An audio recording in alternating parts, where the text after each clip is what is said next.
tornasol, un papel tornasol rojo y un papel tornasol azul. Un papel tornasol rojo y un papel tornasol azul. Si bien es cierto, este es rojo y este es azul o celeste, cuando ustedes lo vean, los papeles tornasol van a decir, pero es que el color es rosado, ¿por qué le llaman papel tornasol rojo? Y este es celestito bajito, ¿por qué lo llaman papel tornasol azul? Porque así lo llaman los fabricantes y lo conocemos como papel tornasol rojo y papel tornasol azul. ¿Qué particularidad tienen esto? Primero vamos a utilizar un vidrio de reloj. Un vidrio de reloj en la práctica no es más que muy parecido a esto, solamente que grande. Es un vidrio, de tamaño así circular, en el cual se va a colocar el papel tornasol. El papel tornasol rojo y se va a colocar el papel tornasol azul. Sobre eso le vamos a agregar los reactivos, ya sea que le agreguemos un compuesto que diga así, H2 y SO4, que si bien algunos saben que esto es ácido sulfúrico. Pero nosotros queremos saber si este compuesto es ácido o ese compuesto es básico. Entonces le vamos a agregar las gotitas en el papel tornasol rojo y en el papel tornasol azul. Si el papel tornasol rojo mantiene su color y el azul cambia al rojo, yo digo que la sustancia es ácida. Si el papel tornasol rojo cambia a azul y el azul se mantiene azul, yo digo que la sustancia que le estoy agregando es básica. Que eso podría ocurrir si yo le agregara amoníaco, por ejemplo. Si yo le agrego amoníaco al papel tornasol rojo, este se tendría que hacer azul. Si yo le agrego amoníaco al papel tornasol azul, este se tendría que quedar azul. Hasta ahí va muy fácil y muy sencillo. El problema es cuando nos encontramos con medio neutro. Cuando nos encontramos con medio neutro, el papel tornasol rojo debería ser violeta y el papel tornasol azul debería ser violeta. ¿Cuán lejos de la verdad es eso? Lamentablemente ocurre que cuando nosotros le agregamos al papel tornasol rojo o azul, le agregamos agua, se mantiene el color. El rojo se queda rojo y el azul se queda azul. Y ustedes dirán, pero ¿y por qué entonces usted está colocando violeta? Porque eso me dice la bibliografía. Doctora, sí, buenas noches. La bibliografía me dice de que debería volverse esto violeta y esto otro violeta. Lamentablemente, cuando decimos lamentablemente, la teoría deja mucho que desear en cuanto a carácter, porque los papeles estos tienen la capacidad de reaccionar rápidamente con el medio ambiente. Entonces resulta que cuando se destapa el peor con la humedad, esos papeles tornasoles tienen la capacidad de reaccionar con el agua y volverse violeta. Y como los que nosotros utilizamos, los papeles esos son reciclados, de compra abierta y todo lo demás, créanme que esto no lo van a visualizar. Agua con papel tornasol rojo va a quedar rojo. Agua con papel tornasol azul va a quedar azul. ¿Está bien? ¿Está claro? ¿Por qué les digo eso? ¿Cómo lo van a comparar? Este libro de reloj lo van a colocar en un fondo blanco o en su mandil para que vean los cambios de color, porque la técnica, el resultado que se obtiene es un resultado cualitativo. ¿Está claro? Nosotros obtenemos resultados cualitativos mediante este método. Un color, una característica. Ácido, básico, neutro. ¿Cuán ácido es? Denme un valor de pH, no les puedo decir con este método. Denme un valor de pH, ya sea básico, no les puedo decir cuál. El papel tornasol solo me mide propiedades cualitativas, no cuantitativas. Ah, pero es que yo quiero saber qué tan ácido es ese compuesto, qué tan básico es ese compuesto. Me voy al papel pH universal. ¿Qué es el papel pH universal? El papel pH universal es un papel muy parecido al papel tornasol, solamente que ahora está embebido en una mezcla de reactivos. Una mezcla de reactivos. Esta mezcla de reactivos va a cambiar de color de acuerdo a diferentes valores del pH. Y se establece en una escala. En una escala, el reactivo viene con una escala de colores. En esta escala de colores viene del 1 al 14 diferentes colores. Por ejemplo, el rojo es pH 1. De ahí va haciéndose un rojo más suavito, el pH 2, pH 3 más tenue, hasta que llega al pH 7, que es un color medio verdoso. De ahí del 7 al 14 va a tonalidades hasta el violeta. Este color es violeta.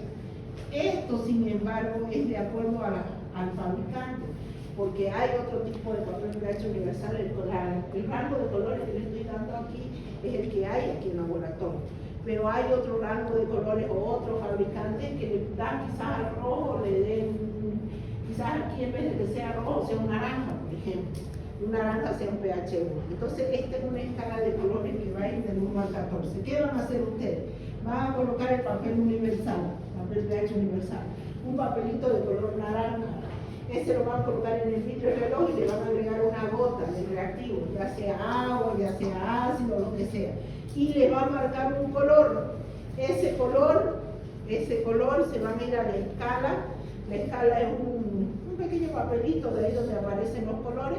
Se van a ir a la escala y van a comparar y van a decir a qué color se parece, a qué color cambió mi papel pH universal y lo van a ir comparando. Entonces si aparece el rojo, por ejemplo, van a decir, el pH es 1. Pero si no hay el color, porque suele pasar, porque de repente alguien dice, a ver, ¿qué color es este? Este es 2 y 3.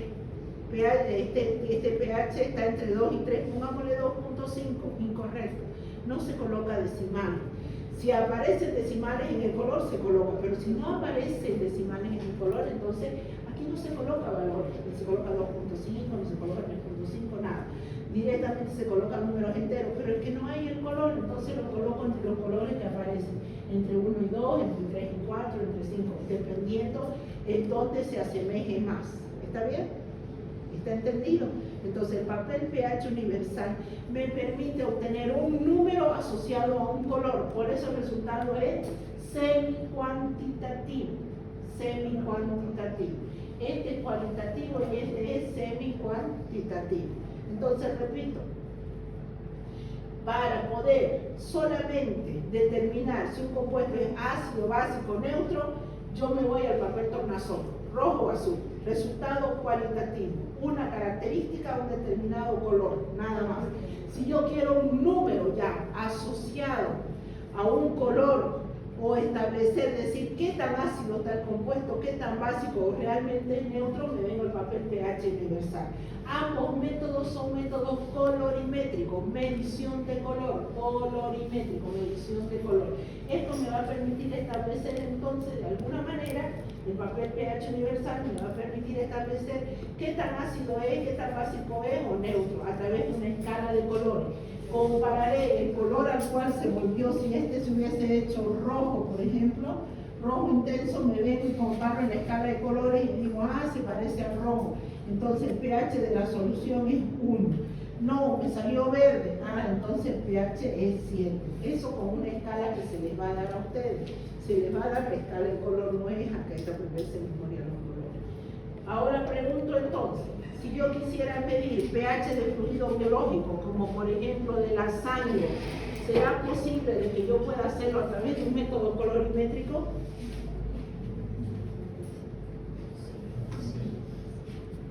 pH de la sangre. Nosotros sabemos que es importante el pH de la sangre, medir el pH de la sangre de un paciente. ¿Por qué? Porque esto me establece el equilibrio ácido-base. Me va a decir si un paciente puede entrar en acidosis o alcalosis. Acidosis si está por debajo de 7.35 más 0.05 o alcalosis si está por arriba de 7.35 más menos 0.05. Entonces pregunto, ¿será que el método colorimétrico me permite establecer el pH de la sangre de un paciente? ¿Sí o no? ¿Y por qué?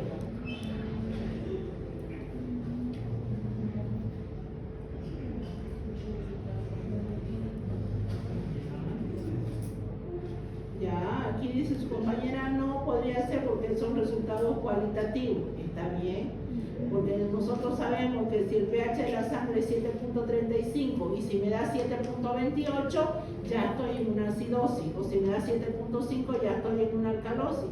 Y ese 7.5, ese 7.25, eso no me lo determina, por una parte. Pero hay una razón bien importante por la cual no podemos determinar el pH a través de esos métodos, y es que el papel agarra y se tiñe con la sangre. ¿Sí o no? Estos son papel tornasol y papel pH universal. Si usted a una de sus hojas de papel agarra y se pincha el dedito y le hace caer una gotita de sangre, ¿qué se va a hacer? ¿Qué color se va a tornar la hoja? Rojo. Y si yo me voy a la escala esa pH rojo, en la escala el pH es 1. un pH de sangre de un paciente de 1 es incompatible con la vida, está 3 metros bajo tierra, entonces no es viable porque tiñe, y así cualquier sustancia coloreada, cualquier sustancia que tenga color, no se va a poder medir con el papel tornasol y el papel pH universal. Entonces viene la pregunta y dice, ¿y con qué vamos a medir entonces? ¿Con qué se puede medir el pH de la sangre de un paciente? A través del método potenciométrico. El método potenciométrico es aquel que me va a permitir establecer o medir la sangre del pH de mi paciente. ¿Cómo funciona el método potenciométrico? Yo voy a hablar del pHímetro, el que nosotros vamos a trabajar en el laboratorio número 3. ¿En qué consiste entonces este método potenciométrico? Consiste en un electrodo, este es el electrodo. Este electrodo es divino. Está protegido con un capuchón de plástico. ¿Por qué está protegido con un capuchón de plástico? Porque aquí abajo, este es el capuchón de plástico. Todo eso, está en rojo.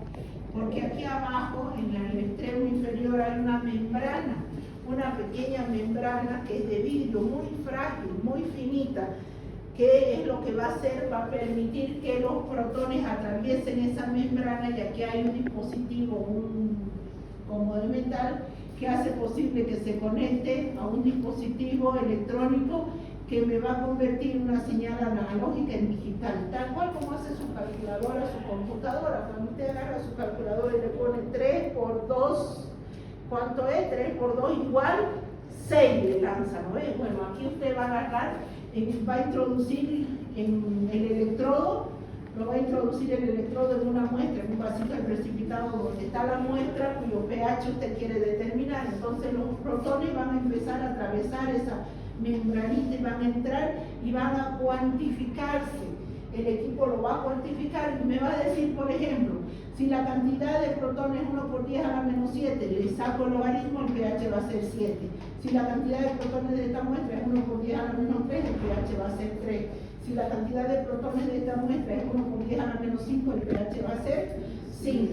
Entonces, lo que hace el equipo al momento que presiono el pH, me hace esa conversión esto, así como su calculadora, ni más ni menos. Cuando usted pone el logaritmo de y le saca el resultado, bueno, exactamente lo mismo. Y me sale con decimal, 7.35, 7.55, etc. Entonces el resultado que yo tengo es cuantitativo, y el resultado se hace exacto y preciso siempre y cuando el equipo esté calibrado. Ese es el fundamento a través del cual se cuantifica el pH de la sangre de un paciente. Así como les mencionaba al otro grupo, no existe prueba de laboratorio que me permita, por ejemplo, determinar si un paciente está deshidratado o hiperhidratado, pero sí me puede de alguna manera indirecta el biograma colaborarme, digamos, para saber qué tipo de deshidratación o qué tipo de hiperhidratación es. Pero quien va a definir quién está hidratado y quién está deshidratado es el médico, bajo la misma, viendo, observando al paciente. Ahora, cuando a mí me hablan de determinar el pH de la sangre de un paciente, ¿qué es lo que tengo que hacer? Sí o sí tengo que hacer una gasometría, o medir el pH de la sangre o los gases en sangre del paciente. ¿Cómo lo hago? A través de un gasómetro. Usted puede mirarlo todo el día a su paciente y no va a saber si el pH de su sangre está 7.35, está 7.2, está 7.5. ¿Qué tiene que utilizar? Un gasómetro. Esta es la imagen de un gasómetro grande. Hoy en día los gasómetros son pequeñitos, en las clínicas privadas hay a la cabecera del paciente y se puede hacer tranquilamente. Ahora, ¿qué es lo que ocurre? El fundamento es muy parecido a esto, tan parecido. Aquí adentro hay electrodos que miden el pH, con una pequeña cantidad de sangre que se introduce aquí adentro, automáticamente los electrodos me dicen el pH de la sangre de mi paciente. Y es la única manera a través de la cual usted va a poder identificar el pH de su paciente. No hay otra, lo puede mirar todo el día y cómo va a saber cuánto es el pH. A diferencia de un proceso de hidratación y deshidratación, por ejemplo, que sí, lo único que tiene que hacer ahí el médico es revisar a su paciente, la anamnesis y la exploración, porque prueba de laboratorio que le diga que el paciente está deshidratado no hay.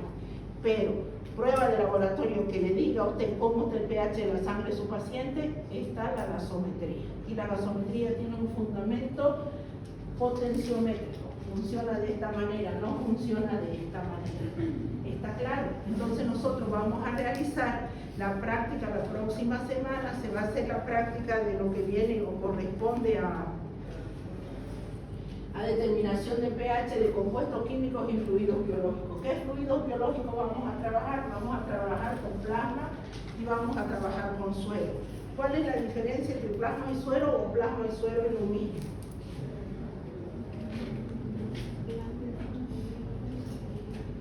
¿Ah?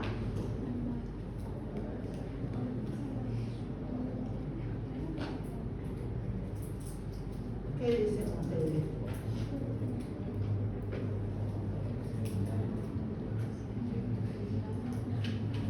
¿Plasma y suero es lo mismo? No. Empecemos que para obtenerlo se obtienen de diferentes formas. ¿Cómo hacemos para obtener plasma y cómo hacemos para obtener suero? ¿Cuál es la diferencia? Esto lo van a ver aquí, de ahí no lo ven más.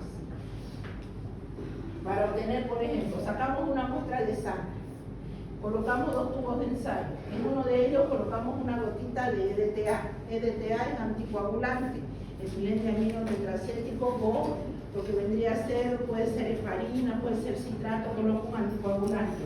Ahí vierto la sangre, 5 ml, 5 ml, 3 ml, lo que sea. Llevo a centrifugar para acelerar el proceso, porque también puedo dejarlo ahí en una gradilla y se da lo mismo. Cuando yo centrifugo, voy a obtener 2 fases. En el tubo, cuando está en el anticoagulante, uno que es abajo los elementos formes y arriba un líquido amarillento que se conoce como plasma.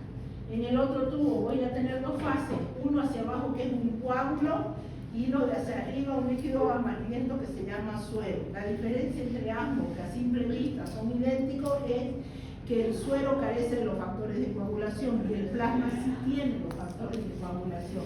Entonces ahí está la gran diferencia entre plasma y suero. El suero carece de los factores de coagulación y el plasma contiene los factores de coagulación. Y esto es importante que manejen. ¿Por qué? Si el día de mañana ustedes están haciendo su ronda en el hospital y deciden hacerle una prueba, un estudio de laboratorio a un paciente para verificar el estado de su hígado, de sus riñones, por ejemplo, y ustedes de su hígado, vamos a empezar del hígado porque ahí vamos a ver el hipoglucemia. Entonces le piden para función renal urea y creatinina.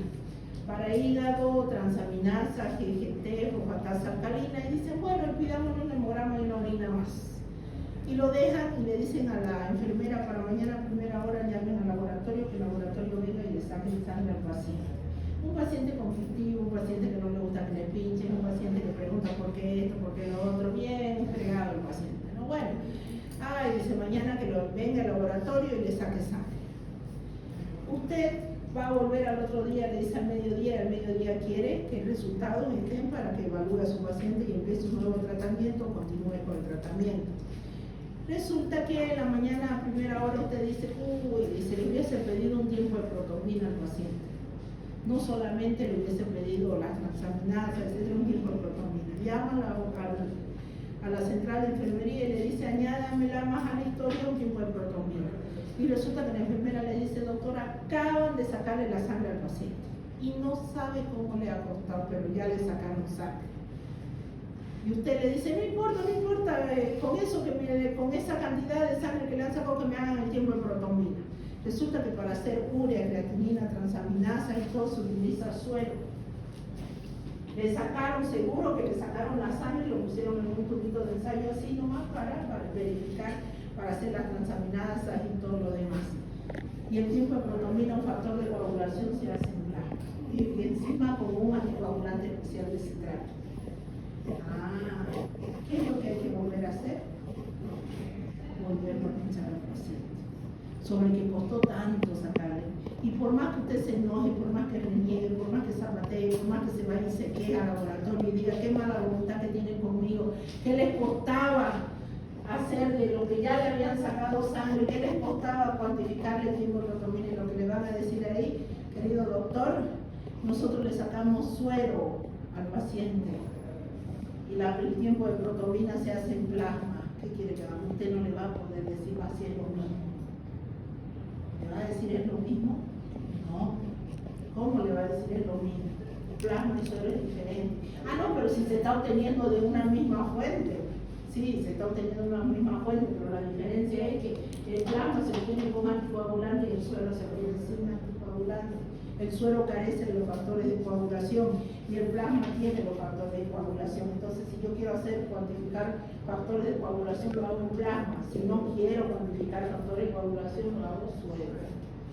Aquí en la parte de atrás de su guía, en el anexo aparecen una serie de pruebas de diferentes metabolitos y ahí le indica suero, plasma, el líquido cefalorraquídeo, en orina. Está en inglés, pero igual se entiende, ¿no? Hay diferentes pruebas de laboratorios, algunas no se hacen de rutina, otras son especializadas, pero ahí clarito le dicen en qué tipo de muestra, si es en plasma, si es en suero, si es en líquido cefalorraquídeo, si es en orina. Ahí le aparece, le indica y al lado tiene los valores de referencia, pero los valores de referencia están en unidades internacionales, no están en unidades decimales, en las unidades métricas, sino en sistema internacional, por si acaso, para que alguien cuando se quiera ir a otro país le va a servir, porque aquí nosotros no manejamos el sistema internacional. Es decir, una glucosa, nosotros decimos 60 y ¿cuánto decimos? De 69 a 99 miligramos por decilitro. Sin embargo, en el sistema decimal deberíamos decir de 0,6 a 9, de 0,6 a 0,99 deberíamos decir gramos sobre litro, ya no deberíamos decir miligramos sobre decilitro. Este es el sistema internacional. Lamentablemente unos años, hace unos 15 años atrás, que el Colegio de Bioquímicos pretendió cambiar y trabajar con sistema internacional. Y claro, la mayoría de los médicos veían los resultados y decían 0,60, pongámosle 0,80 la glucosa en mi paciente, está mal este laboratorio, pero resulta que el sistema había cambiado la unidad de y costaba, se rechazaban, ese sistema internacional lo rechazaban y se volvió solamente al sistema métrico, que es el que manejamos miligramos por decilitro. Y los valores de referencia van así, pero si ustedes se van a otros países se maneja el sistema internacional. ¿Está bien? Bueno, eso es la práctica 1. Se van a sacar sangre, traigan una muestra de orina. Me olvidaba, la muestra de orina. Aquí en esta parte de aquí es un método colorimétrico. Se utilizan unas tiritas de Nutristic o unas tiritas de glucosa, algo así se llama, en la cual ustedes van a introducir la tirita en la muestra de orina, la sacan y hacen una lectura, donde ahí se lee no solamente el pH, se lee densidad, se lee muchas cosas, pero a lo que a nosotros nos va a servir solamente es para la muestra de pH. Eso para que ustedes entiendan que el método del resultado que le llega de una muestra de orina es semi-cuantitativo, no es cuantitativo, es semi-cuantitativo. Un color asociado a un número, y ahí le dice que el pH de la orina va de 5 a 8, de 5 a 9, y nos fijaremos, está un color medio naranjita, el pH va a ser 6 o va a ser 7, esa es la medición. Si el día de mañana ustedes deciden, nefrólogo, por ejemplo, se especializa en nefrología y de repente, entre uno de sus temas de investigación dice, quiero ver que este medicamento, por ejemplo, este medicamento altera el pH de la muestra de orina. Se ha visto que la torna muy alcalina o la torna muy ácida. Y esa es su hipótesis de su experimento, su investigación. Y usted va a tomar un grupo de población de 10 pacientes, de 100 pacientes, 50 pacientes. Entonces, ¿qué es lo que va a hacer? No va a utilizar este método, no va a pedir que se lo cuantifiquen con este método, sino usted va a pedir que se lo cuantifiquen con un método cuantitativo, porque para usted es importante las variaciones mínimas en el pH de la muestra de orina, cosa que las tiras del intestino se lo van a determinar. Entonces, ahí el paciente tendrá que orinar 10, 20 ml, para poder introducir un electrodo y poder determinar la variación mínima, un pH de 6.45, 6 puntos, y decir usted, a lo largo del tratamiento de mi paciente, en este mes de tratamiento, se ha podido evidenciar que las orinas se vuelven muy ácidas, por ejemplo, si esa es su hipótesis, y usted lo demuestra mediante esto no le va a servir para nada. De ahí la importancia que manejen qué resultados yo obtengo de acuerdo a cada método. ¿Estamos de acuerdo? ¿Está bien? Muy bien. La práctica número 2. Esta la expliqué ya en teoría, pero volvamos.